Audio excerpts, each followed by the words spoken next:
Chuck Norris attacked by cops, unaware they've fallen into his trap. It was a calm afternoon, the kind Chuck Norris often cherished. No cameras, no spotlight, just a quiet moment for himself. Wearing a simple denim jacket, boots, and his signature calm expression, he walked out of a small-town coffee shop, holding a takeaway cup. Locals passed by, some recognizing him but respectfully staying silent. Chuck believed real strength was staying unnoticed when you could be seen by all. He paused by his truck, taking a deep breath of the crisp air. A peaceful silence, until the screeching sound of police sirens sliced through it. 2 patrol cars pulled up abruptly beside him. The doors swung open aggressively. 3 police officers stepped out, hands hovering near their holsters. One officer, tall and visibly wound up, marched toward Chuck. "You. Step away from the vehicle," he barked. Chuck turned slowly, no sign of fear. He answered with a calm nod. "Is there a problem, officer?" "No questions," the cop snapped. "Put your hands where we can see them." People nearby looked on with confusion.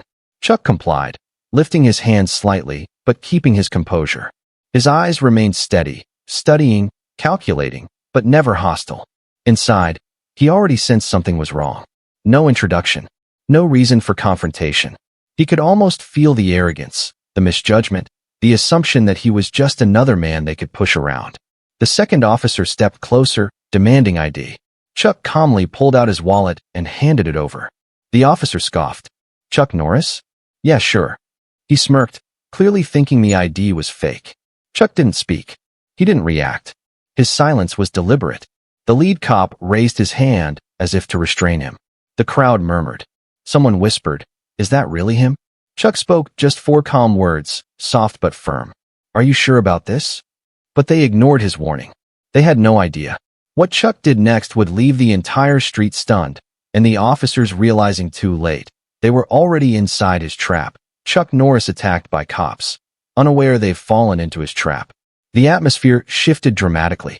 What was once a peaceful afternoon now felt like a brewing storm.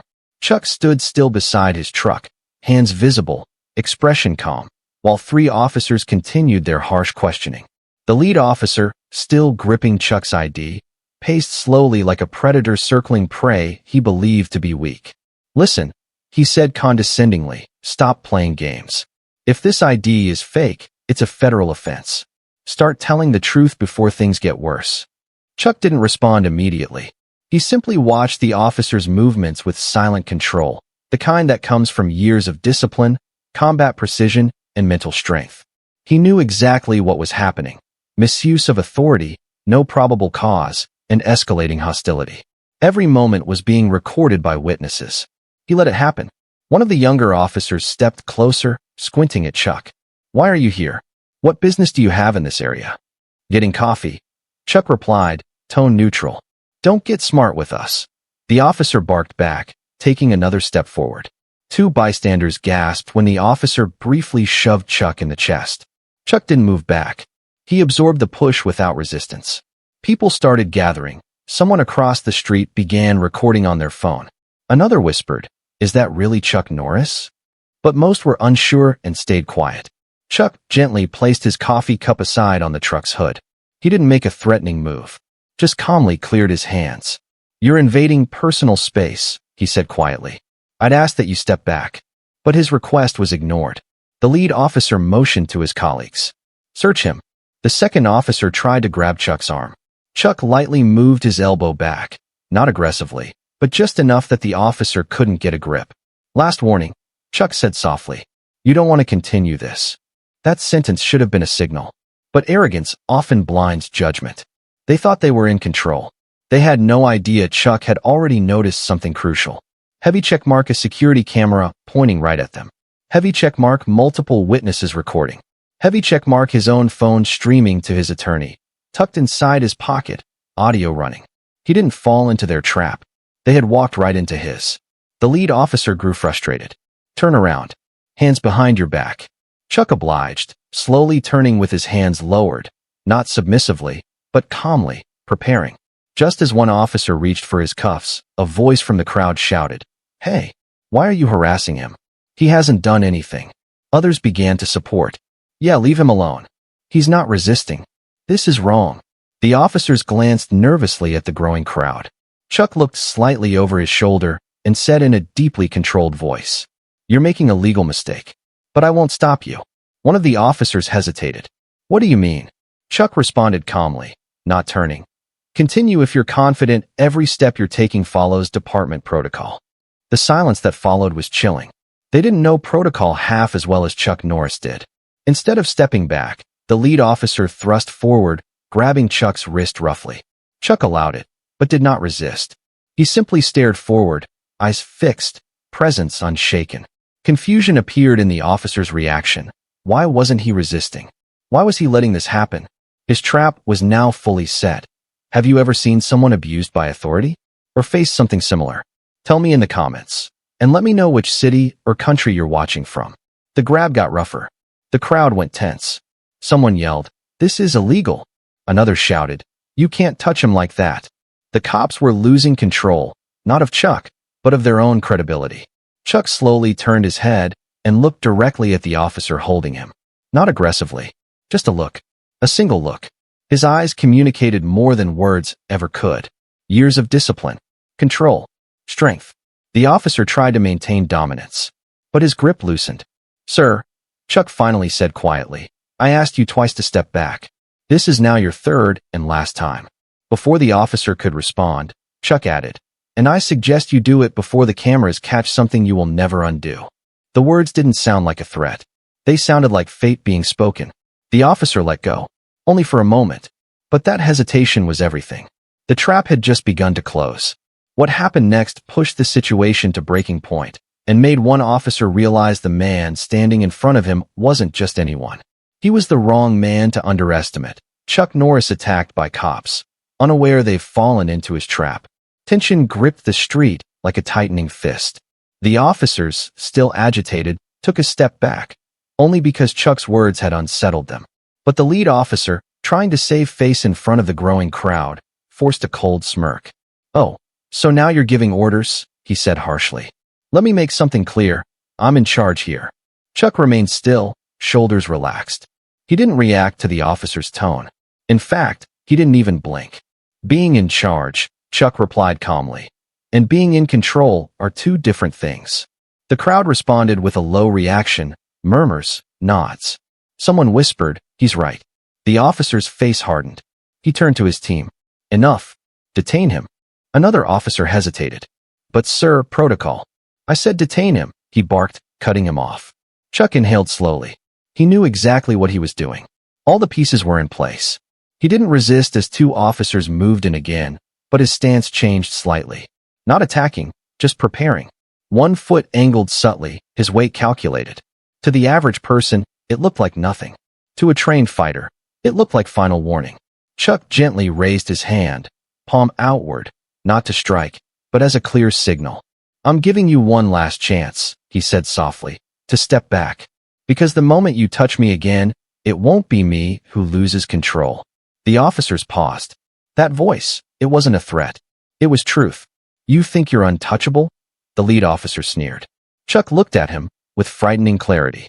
"No, I think I'm accountable. That's what you haven't learned yet." The crowd softly applauded, emboldened. The lead officer, now visibly angry, advanced quickly. He reached for Chuck's shoulder aggressively. In a split second, Chuck shifted slightly, not fully engaging, just redirecting the officer's movement. The officer stumbled forward half a step, surprised that his grab didn't land the way he expected. Chuck didn't strike. He only used the officer's momentum to prove a point. "You just failed tactical engagement training," Chuck said quietly. The officer regained balance, embarrassed. "You resisting?" Chuck shook his head. "If I resisted, you'd be on the ground." A gasp rippled through the crowd. Phones were up. Everyone recording now. Chuck raised both hands again. "I'm not here to fight you. I'm giving you every chance to avoid making this worse. For yourself." The second officer glanced uneasily at his superior. "Sir, maybe we should call a supervisor." "No," the lead cop snapped. "We finished this now." He stepped in aggressively once again. Chuck did nothing. He allowed the officer to grip his arm rougher than before. His wife had once asked him why he never reacted aggressively in confrontations. His answer? Because strength without control is just another weakness. Chuck's face softened, For just a moment, as he remembered, the officer tightened his grip. "You're under arrest." Chuck didn't resist.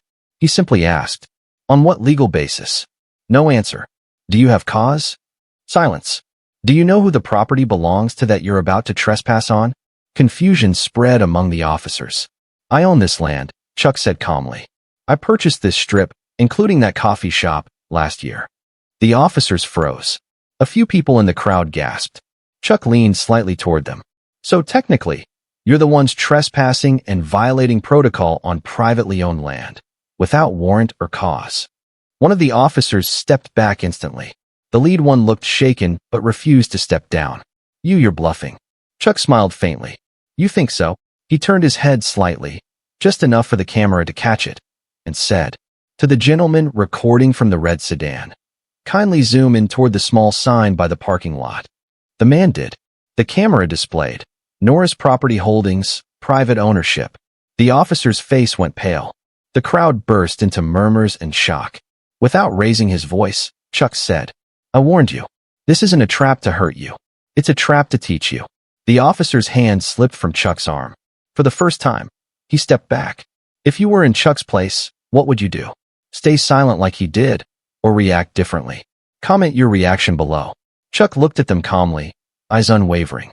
"You haven't made your greatest mistake yet," he said. That intrigued even the crowd. "What comes next," he added, "is what determines if this ends with a lesson or with consequences." And that's when things truly started to spiral. One bystander finally recognizes Chuck Norris, and whispers begin to spread. But the officers still don't realize who they're dealing with until it's too late. The trap begins to close. The tension in the alley had grown so thick that even the officers who weren't directly involved began to second-guess their actions. Yet the primary aggressor, Officer Daniels, fueled by ego and frustration, stayed locked on Chuck Norris like a target. The moment Chuck had calmly asked whether they were sure they wanted to continue, Daniels took it as a challenge to his authority rather than the warning it truly was. Daniels stepped forward, jaw clenched. "You think this is a game, old man? You're obstructing an investigation," he barked. Chuck looked at him with quiet resolve. "I'm just waiting for you to realize what's happening," he replied. Whispers spread among the gathering bystanders. Phones were now held up high, streaming live across multiple platforms. One young man commented quietly to his friend, "This is Chuck Norris. Something tells me he's letting them make the mistake." His friend nodded. "Yeah, like walking into a trap." What no one knew yet was that Chuck had been aware of their presence long before they approached. Moments before any officer arrived, he had already triggered a discreet alert to a special task force branch he consulted for occasionally, an agency with far greater authority than these officers could comprehend. They were now watching them. The trap had been set the moment the cops chose aggression over caution. Suddenly, another officer, younger and clearly nervous, approached Daniels from behind. "Sir," he whispered urgently, I think you need to reconsider. There's something about him." Daniels dismissed him with a glare. "I know what I'm doing." Chuck's expression didn't change, but his energy shifted, still calm, yet undeniably powerful. He slowly stepped back, giving the officers more space. "If you want to continue," he said quietly, "just understand, every action you take now will be remembered." That sentence landed like a gut punch. Just then, a bystander, a middle-aged man wearing military veteran insignia, spoke loudly enough for all to hear. "That's Chuck Norris. If he's standing still, it's not because he's scared. It's because he's giving you a chance to walk away." A ripple of realization passed through the crowd. More voices chimed in. "Wait, the Chuck Norris? The martial artist? Actor? No, the actual Special Forces trainer Chuck Norris." Daniel's face visibly fell. His expression morphed from arrogance to disbelief. But Chuck wasn't done. He reached into his pocket slowly, and every officer's hand went to their weapon, only for Chuck to reveal a small identification card. He handed it to Daniels with steady hands. "Read it," he said. Daniels hesitated, then took the card. As his eyes scanned the details, high-level clearance, special operations consultant, armed forces trainer, his posture collapsed. The crowd fell silent. One of the officers literally took a step back in shock. Chuck continued, his voice firm yet composed. "You thought I was a threat because of the way I looked. You didn't ask questions. You didn't show respect. That's how good people get hurt." Daniel's breath became shallow. He looked around, realizing the cameras were still rolling. Do you believe respect should be earned by power or by character? Comment below with power or character before we continue. Chuck leaned slightly forward, his eyes fixed on Daniel's. I gave you every chance to walk away. You didn't take it. But I promise, he paused, this won't end the way you think. At that exact moment, multiple unmarked black SUVs turned onto the street. Their engine hum cut through the silence. A dozen agents stepped out, clean suits, coordinated movement. No doubt they were federal. One of them made direct eye contact with Chuck and nodded respectfully. Now the trap was fully sprung. Daniels took a step back, panic creeping in. What's going on? He muttered. Chuck replied calmly. You walked into your own mistake. Now it's time to answer for it. The agents approached, and all eyes were on them. The real reckoning was about to begin. When legends don't raise their voice, they rise. The crowd watched with bated breath as the unmarked SUVs came to a complete stop. The doors opened silently, and elite federal agents stepped out with calculated precision. The officers surrounding Chuck Norris shifted uneasily, instinctively sensing that these weren't the type of men you argued with. The lead agent, a tall figure with military posture and calm authority, walked toward Chuck. Without saying a word, he offered a firm nod, the kind given not out of courtesy, but respect. Mr. Norris, he said, voice low and respectful, we received your alert. Are you all right? Chuck responded simply, I'm fine, but things have gone too far. The agent looked at the officers. One of them subconsciously stepped back. Daniels, however, stood frozen, caught between fear and denial. He tried to compose himself, but his voice trembled. We were just doing our job, he stammered. Chuck turned to face him, eyes steady. Your job, he said calmly, is to protect civilians, not harass them, not assume guilt based on your own prejudice. His words hit harder than any physical strike. Daniels opened his mouth to respond, but Chuck continued, his voice calm, yet filled with weight. You saw a man and judged him. You thought force would make you right. But being powerful means knowing when not to use it. Silence swept through the street like a gust of wind. Even the agents paused. People around were no longer just recording. They were listening, deeply. A woman in the crowd whispered, he's not angry, he's disappointed. Another man muttered, that's worse. Daniel's hand shook. His earlier aggression had faded into regret. I didn't know who you were, he mumbled. Chuck gave a small nod. That's exactly the point. You should treat people with respect even when you don't know who they are. A murmur of agreement spread among the crowd. The agent then stepped in, addressing Daniels directly. Officer Daniels, you and your team are hereby ordered to stand down pending investigation. Daniels' face drained of color. Investigation? For what? The agent replied sharply, for unlawful detention, excessive force, and violation of civil protocol. Daniels inhaled sharply. His fellow officers exchanged worried looks. Then Chuck did something no one expected. He stepped forward, not to condemn, but to teach. I wasn't here to humiliate you, Chuck said. I set this trap to see how far you'd go, not for revenge, but to make sure it never happens again, to someone who can't defend themselves. The crowd applauded softly, not out of excitement, but respect. One of the bystanders, previously silent, yelled out, teach him, Chuck. Laughter rippled through the crowd, easing the tension for a moment. Chuck remained composed. He turned back to Daniels. Strength without discipline is dangerous. Next time, before you act with force, try acting with dignity. Daniels nodded slowly, eyes lowered. His arrogance was gone. The agent looked at Chuck. Would you like to press charges, sir? Chuck shook his head. No. The world is already watching. Let this be his lesson. The agent considered his words, then nodded. Understood. Two agents approached Daniels, not to handcuff him, but to escort him away for questioning.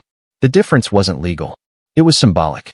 As they led him away, Daniels stopped and looked back at Chuck. I'm sorry, he said softly. Chuck met his eyes and replied, be better. That final sentence echoed like a closing bell. Phones immediately filled with comments. Green circle, that's what true power looks like. Blue circle, he didn't need to fight. His words were enough. Yellow circle, respect level equals infinity. At that moment, one of the agents leaned toward Chuck and said quietly, you knew they'd record everything, didn't you? Chuck smiled faintly. People believe what they see, so I made sure they'd see the truth. Before the agents left, one of them hesitated, then asked, voice filled with admiration, "Permission to say something, sir?" Chuck nodded. "You're still the toughest man on earth." Chuck chuckled. "I hope they keep believing that." Then he turned to the crowd, raising a hand in appreciation.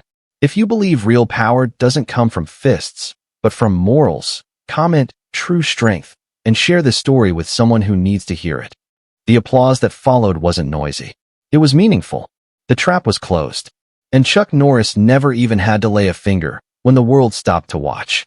The sun dipped lower in the sky, casting long shadows across the street as agents began wrapping up the incident.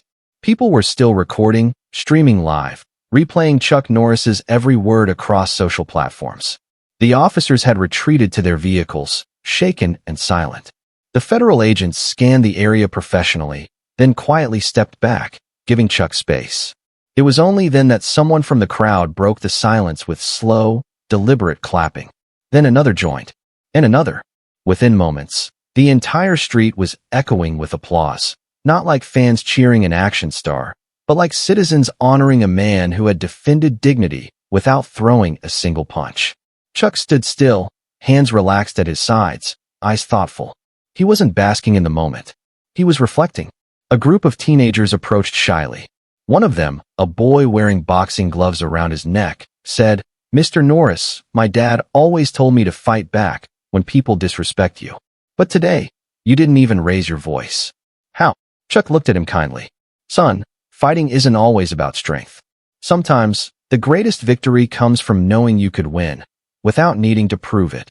The boy nodded slowly, absorbing the words like wisdom passed from a mentor. His friend whispered, "That's deep." A mother holding her daughter stepped forward. "Thank you," she said, eyes glistening. She watched everything. This is the kind of man I want her to learn from." Chuck placed a gentle hand on the girl's shoulder and said, "Always stand for what's right, even when standing alone." The girl nodded, looking at Chuck like she'd just met a real-life superhero. At that moment, another car pulled up, this one marked with the emblem of the local police chief. A veteran officer stepped out, fixing his cap and walking toward Chuck with certainty.